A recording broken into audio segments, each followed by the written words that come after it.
Assalamualaikum warahmatullahi wabarakatuh. Welcome to the Critical Theory class. I'm here from 14th group will be presenting New Historicism, Historicity of Text and Textuality of History by Luis Adrian Montrose. First of all, let me introduce myself. My name is Zulfa Robiatul Adawiah.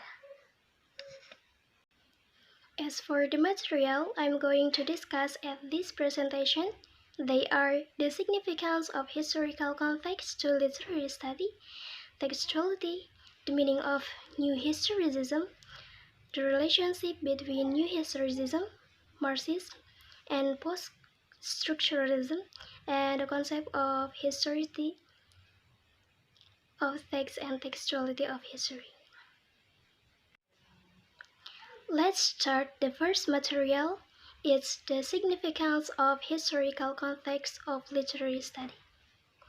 As you can see in your screen, Luis Adrian Montrose once said, "Historical criticism is the new refusal of unproblematic distinction between literature and history, between text and context, new in resisting a prevalent tendency to posit and privilege a unified and autonomous individual, whether an author or a work to be set against a social literary background.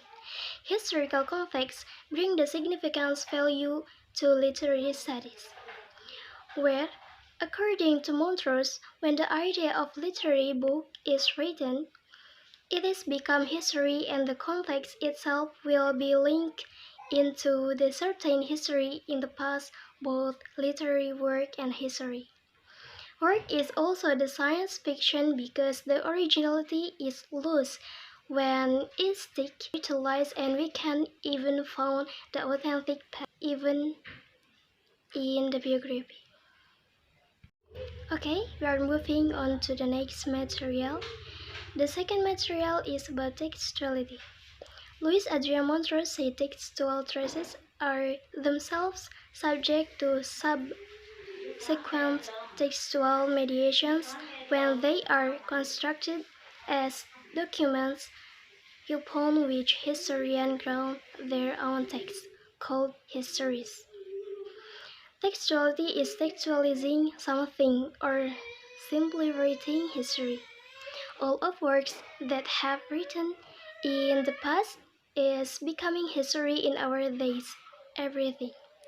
For example, your diary, your Facebook post, your tweet and Twitter, your poetry, or your song lyrics. Once you text to the resize it, it will become an artifact or document, and it also will become history. This also works for literary works. These works will become the part of history because it has been textualized in the past. It is as fiction as the history word and has no objectification at all. Ideology always stuck in the text. So, history text and work will be stuck and found this continue. Moving on to the material number 3 is about the meaning of New Historicism. New Historicism is deduction, is the new perspective about how literary works can be understood as a document of history, and how the works itself affecting the process of history. New Historicism are some of the most complex, persistent, and unsealing of the problems that professors of literature attempt variously to confront or to evade. Among them, the essential or historical basis upon which literature is to be distinguished from other discourses. For example, intellectual worker, academic professional, and gendered, domestic, social, political, and economic agent. My point is not that New Historicism as a definable project or the work of specific individuals identified by themselves or by others as new historicists can necessarily provide even professional answer to such questions, but rather that the term New Historicism is currently being invoked in order to bring such issues into play and to stake out or to hunt down specific position within the discursive space made by these issues. Let's moving on. The fourth material is about relationship between New Historicism, Marxism, and post-structuralism. And as you can see in your screen, now you can see the some quotation from the Marxism to Marxism. The quotation is said, if Edward Fischer dubiously assimilates New Historicism to Marxism on the grounds that it insists upon the omnipresence of struggle as the motor of history.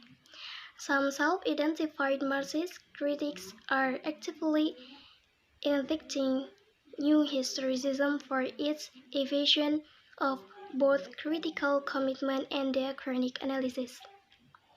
My understanding about this quotation that numerous racism and moralism is having some background as they do kind of cracking this three or to make it simple. Next is post-structuralism. As you can see your screen right now, and you can see the quotation from the book, of course, that side the post-structuralist orientation to history now emerging literary studies may be characterized justically as a reciprocal concern with the historicity of text and textuality of history. Alright, let's go into the next. The last material is about the concept of historicity of the text and textuality of history. In your screen, you might see a quotation from the book by the historicity of the text. I mean to suggest the cultural specificity, the social embedment of all modes of writing, not only the text that critics study but also the text in which studied. And in the next, in your screen now is the textuality of history by the textuality of history. I mean to suggest, firstly, that we can have no access to a full and authentic past, a lived material existence unmediated by the surviving textual traces of the society in question, blah blah blah. And secondly, I simply it as that the documents of historicity were claimed as the actual historical text because this textual text, which is to prove the history itself, were hardly to found to somehow the historicists may reconstruct history by using their own text and their own ideology. Then look at this table, which I need to more simplify the answer. In my understanding that also have similar answer to the questions are by this concept of both historicity of text and textuality of history had two major points. The text itself and history about text. Historicity of text refers to the cultural specificity and social embedment of all modes of writing, the rootiness of a text in the social, historical, political, and cultural ambience of its production, while textuality of history refers to the fictionality and constructedness of history. I think that's all from me. Thank you very much for your attention to the presentation. Feel free to asking, discussing, or maybe adding some insight. Assalamualaikum warahmatullahi wabarakatuh.